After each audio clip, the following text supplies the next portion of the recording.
Ya baik, adik-adik semuanya kita ketahui bahwasanya Aceh ini sudah lama berlaku berhubungan dengan kami sebenarnya. Seperti kata moderator tadi Maulana bilang, bahwasanya tahun 2002 sudah ada kanun pada saat itu menegaskan tentang keuangan atau ekonomi di Aceh ini harus berbagi. Itu tahun 2002. Kemudian kanun tentang syariat Islam itu mulai terbentuk tahun 2014 dan diaplikasikan mungkin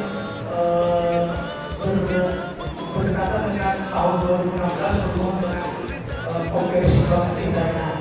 Jadi maka begitu mudah konversi langsung ke syariah karena awalnya kami adalah khusus syariah khusus. Jadi tidak seperti BRI sama BRI syariah atau BRI sama BRI syariah, mereka kita spin-off. Artinya awalnya kami pada saat itu mau adakan spin-off bukan konversi. Sebenarnya spin-off itu lebih menguntungkan kepada kita sebenarnya daripada konversi, karena seperti Bapak bilang tadi, kalau konversi kita terlalu banyak biaya. Kalau spin-off kita bisa mengoptimalkan biaya dan bisa mengambil karyawan yang benar-benar bisa kita eksploitasi. Tapi kalau misalnya kita konversi ini, otomatis pegawai-pegawai kita yang lama mereka menjadi sangat besar sekali. Kita kalikan kita berarti kos biaya untuk kita bayar besar. Tapi kalau kita spin-off lain lagi ada kena iuran mungkin di pemilu kemarin sudah kita lihat yang kami belakang namanya dari saya bacakan saja mungkin kanun nomor 11 tahun 2012 ini disahkan oleh DPR itu tanggal 31 Desember 2018. Jadi tanggal 1 Desember dan ditetapkan oleh DPR bahwasanya di Aceh dalam wajib lembaga keuangan syariah. Jadi tidak hanya perbankan, nanti juga termasuk pemerintah Aceh juga wajib termasuk yang berhubungan dengan dan Aceh apakah ada kampus koperasi semuanya yang berhubungan dengan lembaga keuangan itu wajib kita mengkaji sistem keuangan menggunakan sistem keuangan syariah. Di sini mungkin kalau kita lihat yang masih konvensional ya jenis perbankan, ada asuransi, ada pasar. Apabila sampai lebih, saya mohon maaf Pak, izin berdiri Pak. Kali ini sih jadi tidak tercover sudah. Jadi sudah tercover, tapi ini untuk menyelamatkan saja. Kata beliau tadi, saya bilang Bang, kalau kalian semua tadi bagaimana Pak? Oke, Aceh dan penerapan kanun LKS judul yang saya angkat seperti ini. Mengapa saya mengatakan Aceh dan penerapan kanun LKS? Karena Aceh ini memiliki kekhususan. Ya. Apakah kemudian aturan yang di atasnya? Karena kalau kita bicara hierarki kan, yang pertama sekali ada Undang-Undang Dasar 1945, kemudian TAPPR, kemudian Perpu PP, ya, Kepres, kemudian ada peraturan menteri sampai turunan paling bawah itu adalah perda provinsi dan perda kabupaten. Nah, kalau kita bicara dalam konteks Aceh, kanun ini adalah perda. Kalau kita bicara dalam konteks Aceh, nah kanun nomor 11 tahun 2018 ini adalah perda provinsi karena dia dilahirkan atau dibidani oleh pemerintah Aceh bersama dengan BPRA, Dewan Perwakilan Rakyat Aceh. Berarti ini adalah kanunnya atau levelnya adalah perda provinsi. Apakah kemudian itu bertentangan dengan struktur atau hierarki di atasnya? Tidak, sebenarnya tidak, sama sekali tidak. Karena kalau kita bicara hukum, ada asas hukum spesialis derogat dan generalis. Artinya sesuatu yang khusus itu dapat menafikan hal umum. Tapi ini sifatnya kalau kita merujuk pada Undang-Undang Dasar 1945 pasal 18B, undang-undang yang sudah diamandemen, karena Undang-Undang Dasar kita itu sudah diamandemen sampai 4 kali. Ada berapa kali diamandemen? Ya, tapi sebelum itu saya tengok wajah kata orang-orang kali ya. Kalau saya bilang assalamualaikum, jawab seperti biasa, waalaikumsalam, ya. Kalau saya bilang hai, jawabnya hello, oke? Kalau saya bilang hello, jawabnya hai, oh ya. Soalnya udah bingung gitu ya, jadi saya nggak mau di akhir kalian lebih bingung, ya.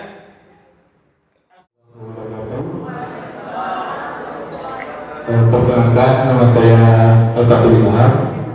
Saya jurusan Hukum Ekonomi Syariah semester 5 Fakultas Syariah.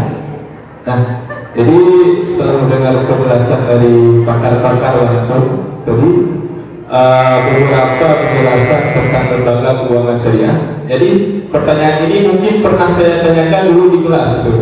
Kebetulan orangnya ada di tempat atau ayat pada pelajaran lembaga bank dan bank seperti itu.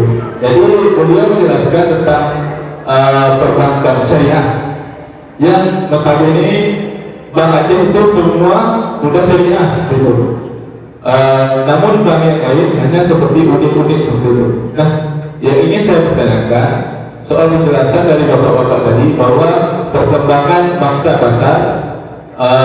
bank syariah itu baru sedikit, baru 8,63%. Bahkan itu bukan bank syariah. Ada juga lembaga-lembaga yang lain. Yang bank syariah tadi yang saya dengar 5% sekian gitu kan. Nah, yang ini saya bertanyakan bahwa kita ini masih memakai induk bank konvensional. Apa itu? Itu Bank Indonesia, BI, seperti itu. Nah, jadi sedangkan kita ini syariah sudah digabung di Bank Indonesia, kita digabung dengan bank konvensional yang lainnya. Nah, jadi apakah dengan mengoptimalisasikan bank ini, apakah kita perlu membuat Bank Indonesia Syariah seperti itu?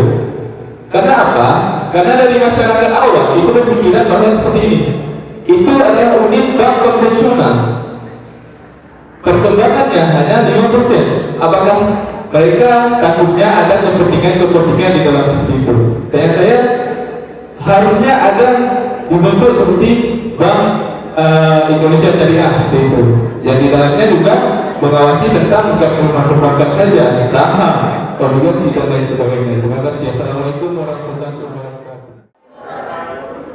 Nama saya Nur Hamidah, jurusan semester 7 unit 1. Nah, di sini kan kita ketahui bahwasanya Bank BNI dan Bank BRI akan konversi ke Bank Syariah, kan? Jadi salah satu kendala daripada konversi itu terjadi masyarakat. Nah, di mana nanti akan ada namanya pembiayaan, di mana pembiayaan itu dinilai masyarakat lebih mahal dibanding di bank konvensional yang sebelum dikonversi, begitu. Nah, untuk itu saya ingin menanyakan bagaimana para praktisi ini menyikapi tentang pendapat tersebut, sementara masyarakat berasumsi bahwasanya oh bagus bank konvensional lebih murah, kayak gitu kan. Bagaimana praktisi menanggapinya? Kemudian seberapa besar peran perbankan syariah ini dalam membangun perekonomian di Indonesia? Lalu bagaimana peranan perbankan syariah ini membangun perekonomian di Indonesia? Terima kasih. Assalamualaikum warahmatullahi wabarakatuh. Usuluddin Adab dan Awam, jurusan Bimbingan Konseling Islam. Yang pertama kali saya ingin berterima kasih kepada bapak-bapak yang telah hadir di kampus kita ini, memenuhi undangan dari kawan-kawan lainnya untuk mengisi materi pada hari ini. Yang saya tidak ingin menanyakan masalah kami, karena sudah ditanyakan sama teman-teman yang lainnya. Yang ingin saya tanyakan adalah strategi ini khusus untuk Bank BNI dan Bank BNI. Strategi bapak-bapak, strategi bank untuk menjalankan kami ini, serta mensosialisasikan kepada masyarakat seperti apa.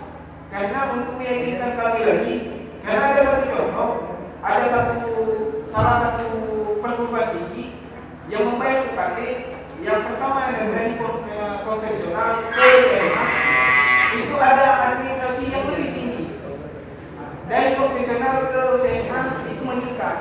Yang maksud saya begini, apa hanya seperti Pak Mulari tadi mengatakan, hanya ganti baju saja, label syariah ditempelkan, lalu meningkatnya lebih mencicik masyarakat di guru maksudnya. Bagaimana dia mensosialisasikan, meyakinkan kami masyarakat. Sekian, terima kasih. Wassalamualaikum warahmatullahi wabarakatuh. Oke. Ya, yang lain yang masih pegang bank konvensional, gak usah malu-malu, nggak masuk penilaian kok, nggak masuk penilaian. Yang masih pegang bank konvensional, masih banyak banget yang pegang konvensional. Hah? Yang nggak ini. Semangat kita sama, mimpi kita sama. Cuma kita juga harus pahami bahwa ekonomi mainstream kita itu ekonomi baik di Indonesia maupun di dunia internasional, mainstream ekonomi itu masih mainstream ekonomi konvensional. Kalaupun kita mau menuju ke sana, saya yakin itu sifatnya akan gradual, nggak mungkin langsung bolak-balik begitu. Kalau kita mau bolak-balik begitu, ini contoh yang konon saja. Ini tidak mulus seperti yang kita bayangkan. Tetap ada friksi, tetap ada masalah. Tapi kita coba minimalisir sehingga nanti cita-cita produk lembaga keuangan syariah ini bisa kita implementasikan. Ya begitu ya, Pak Tony, Pak Andi, ya. Saya yakin mereka pun punya mimpi yang sama dengan adik-adik semua. Seperti adik-adik yang anak-anak, dari ketua saya. Kemudian DPS, tadi pertanyaan dari Dio. Jadi mungkin begini, kita selain DPS, mungkin teman-teman juga sudah tahu ada yang namanya Dewan. Yang kita bahas juga tentang kesiapan masyarakat. Karena dari sisi konversi ini, kita ada berapa persen itu adalah kesiapan banknya dan lebih banyak adalah kesiapan masyarakat Aceh sendiri.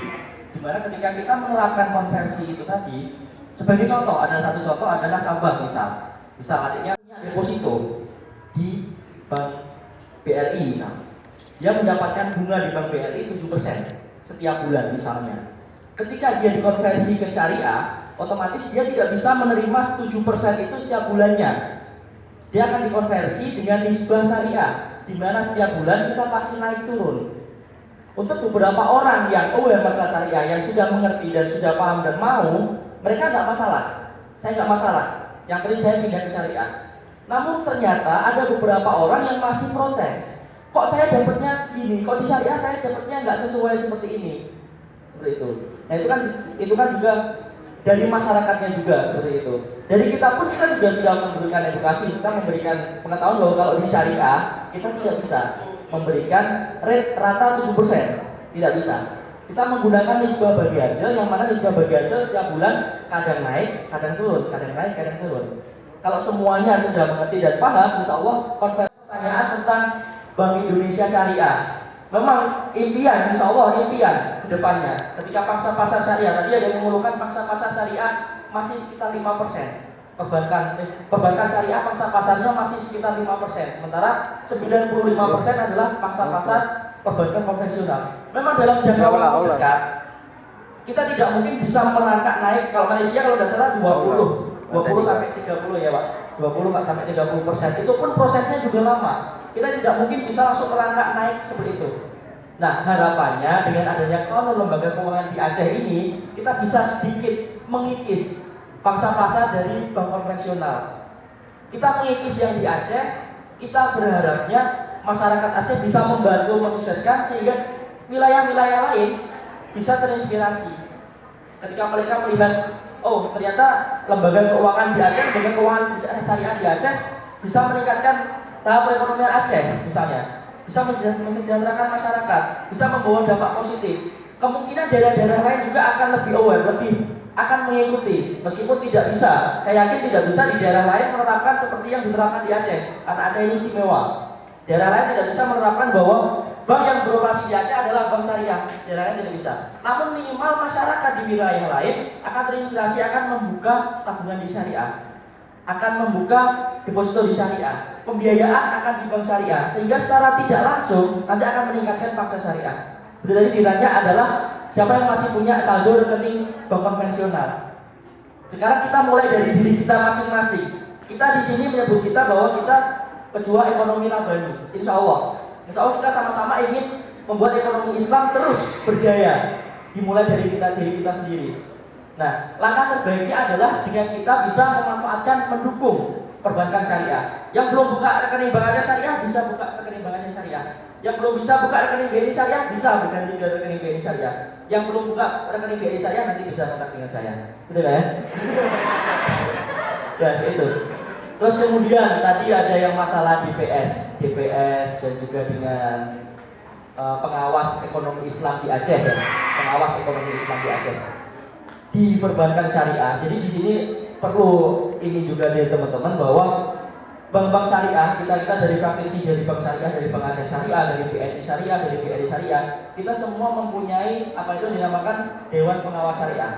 Jadi insya Allah produk-produk dari perbankan syariah yang keluar ke masyarakat, baik produk funding maupun produk financing, pembiayaan maupun produk dana, kita sudah melalui beberapa seleksi yang ketat. Bahkan tadi saya bicara dengan dari Pak Wahyudi bahwa salah satu produknya saja mau keluar itu prosesnya sangat lama. Dilihat komplain. Pak Profesor Jaludin, beliau sekarang adalah pengawas di BPRA dan sedikit mungkin sekilas saya bahas bahwasanya Dinas Syariah Islam sangat andil dengan hal ini. Artinya begini, mungkin masalah DPS tadi ke depannya kata Pak Profesor Jaludin, mereka akan buat nantinya setiap kabupaten kota yang ada DPS. Karena kan di seluruh Aceh ini banyak lembaga-lembaga termasuk daerah itu kan uangnya berubah menjadi syariah. Jadi kan kalau cuma satu DPS kedua artinya kalau DPS saya bertempat di provinsi Aceh itu kan tidak terawasi. Makanya mereka akan masuk nantinya, tapi mereka ajukan dulu ke DSNI apakah diperbolehkan atau tidak. Jadi mereka akan kaji nantinya, kalau diperbolehkan mereka akan buat. Terus perlu saya informasikan, Aceh hari ini sudah viral di mana-mana. Dengan pertama dulu kita viral karena bank daerah berubah menjadi syariah. Sekarang yang kedua viralnya lembaga keuangan syariah setelah diturunkan dan Aceh secara keseluruhan akan berubah sistemnya menjadi syariah. Dan banyak daerah-daerah lain mencoba untuk belajar kebijakannya. Pada saat bank Aceh syariah berubah menjadi syariah saja, itu dari Malaysia banyak orang berdatangan ke kantor perusahaan ingin belajar seperti apa. Dan dulu pernah dari Papua, bank daerah Papua, sekarang sudah menjadi syariah bank Nagari, bank NTB, pernah juga datang kita belajar bagaimana di Aceh, bagaimana perlakuan ini depannya bahkan banyak lagi. Artinya apa? Dengan adanya syariah ini saya juga bicara umum, saya tidak jawab lagi pertanyaan-pertanyaan ini sudah dijawab sama Pak Wali sama Pak Andi. Dan ini sebenarnya peluang bagi adik mahasiswa ke depannya. Kenapa? Dengan memperlakukannya undang-undang ini, otomatis hari ini SDM akan membutuhkan orang-orang yang memang betul-betul ahli di bidangnya. Jadi kita ingin ke depannya tidak hanya sekedar mengganti baju lagi. Memang ganti baju tapi diajari juga, kan perlu jangka waktu yang lama. Tapi kalau adik-adik ini memang sudah siap untuk ditempat untuk menjadi apa kan kita perdayakan seperti itu. Nah, makanya jangan sampai nanti persaingannya ketika setelah kalian lama itu bersaing, tiba-tiba yang lewat bekerja diumumkan ternyata yang jadi pegawainya Umsa Samudra, bukannya YN. Nah, kenapa? Kita bersaing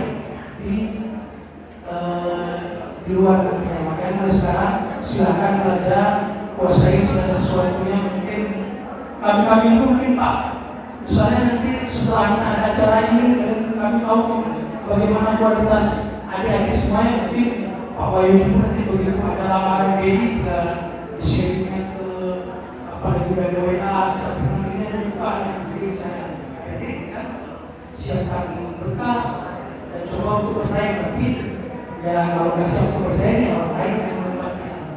Mungkin mungkin 3 tahun ke depan ribuan pegawai bidan untuk pegawai pasti akan berubah nantinya. Mungkin ini hanya sedikit saja Pak Marana jawab semuanya. Pak Marana mau mengatakan, ya silakan. Ya silakan Pak. Sudah sangat konkret yang dijelaskan oleh para praktisi dari Pak Wahyudi, Pak Alfian dan Pak Sofyan tadi. Menurut saya tadi sedikit menambahkan terkait dengan pertanyaan dari Iwa berkaitan dengan apakah DPS ini diperlukan kalau kemudian ada Yayasan Islam, kemudian ada WH,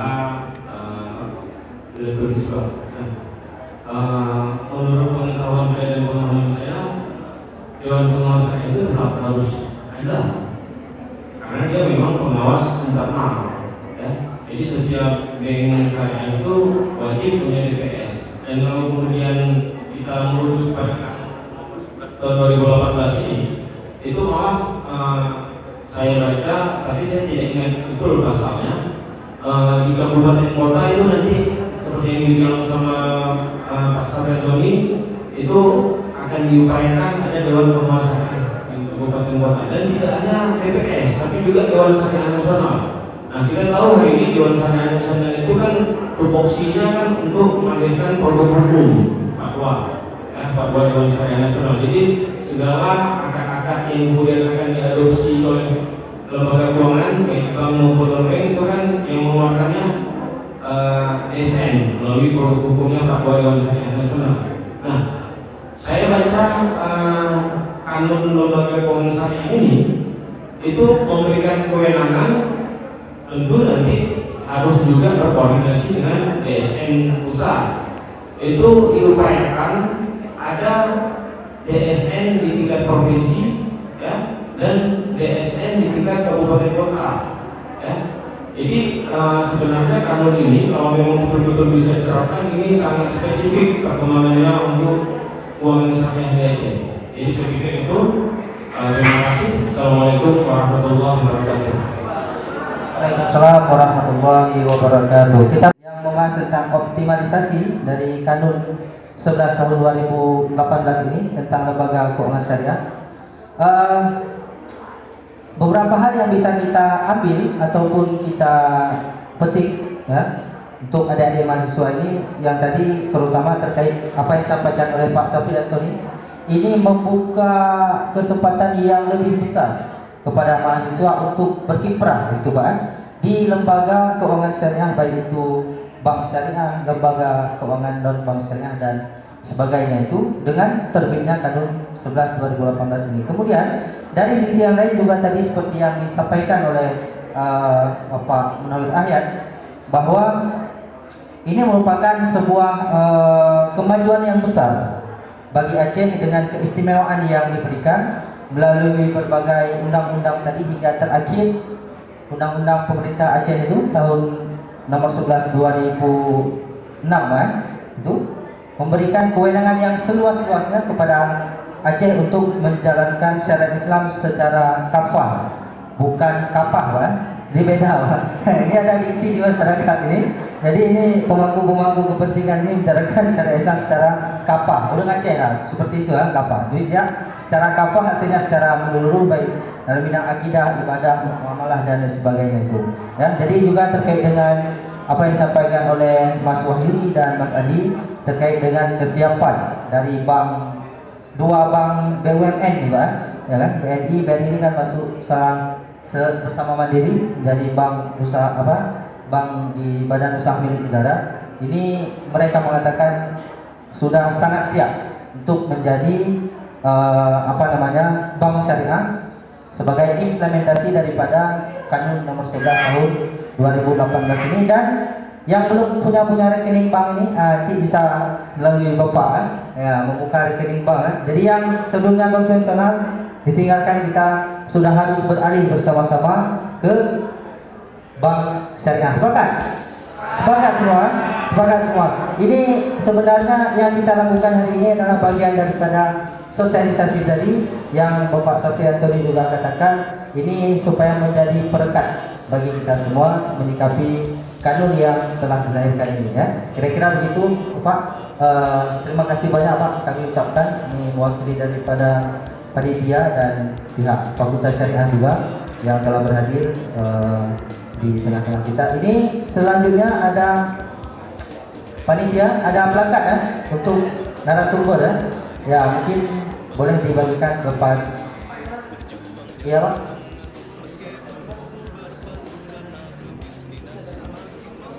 Oh ya, ini yang penting Pak terkait konsultasi Pak. Ya konsultasi ini terkait apa ini semua bisa dikonsultasikan kepada bapak-bapak yang hadir ini baik dari Bank Aceh, BNI Syariah ya, maupun BNI Syariah. Ya, mudah-mudahan ini ke depan menjadi wahana yang bagus untuk para mahasiswa, baik untuk edukasi, ya, untuk penelitian dan lain sebagainya itu. Ya, jadi demikianlah acara fokus grup discussion kita pada siang hari ini. Mudah-mudahan bisa mencerahkan kita semua dan apapun ilmu yang telah didapat pada hari ini mohon disampaikan minimal kepada keluarga-keluarga kita di rumah supaya ini secara masif kita berjalan bersama-sama, masyarakat siap, lembaganya siap, dan ke depan kita akan mencapai sebuah ekonomi Islam yang seperti yang visi dan misi daripada Posei tadi yang dilantunkan ya.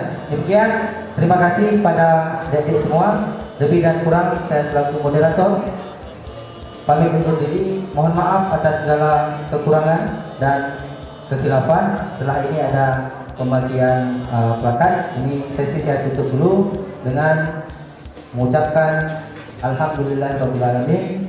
Hadanallahu wa iyyakum ajmain. Wassalamualaikum warahmatullahi wabarakatuh.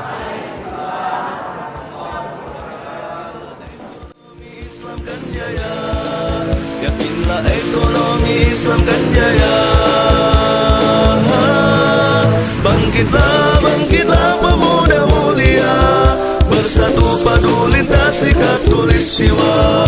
Majulah hai ekonomi Rabbani bisa, mari sembuhkan ekonomi dunia. Bangkitlah, bangkitlah pemuda mulia, bersatu padu lintasi khatulistiwa. Majulah ekonomi Rabbani bisa, mari sembuhkan ekonomi dunia. Berbagi sesama ketuk nuraninya, yakin ekonomi Islam kan jaya.